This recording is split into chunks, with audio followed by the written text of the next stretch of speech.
ఎన్నికలకు వెళ్లే ముందు ఈ ప్రాజెక్టు ఇనాగ్రేట్ చేసి ఎన్నికలకు వెళ్తామని కూడా ఈ సందర్భంగా తెలియజేస్తా ఉన్నాను.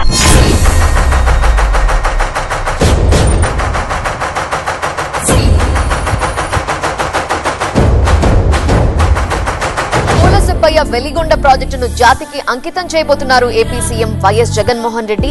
ఇప్పటికే ప్రాజెక్టు మొత్తం పూర్తయింది. శ్రీశైలం నుంచి 2 టనెల్స్ నిర్మాణం ఇప్పటికే పూర్తయింది.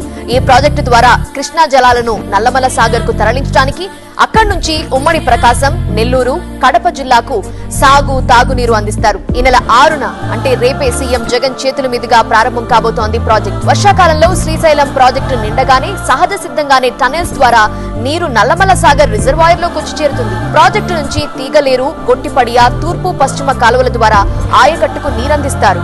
ఇది మీ జగన్ కు మీ పట్ల ఉన్న కమిట్మెంట్.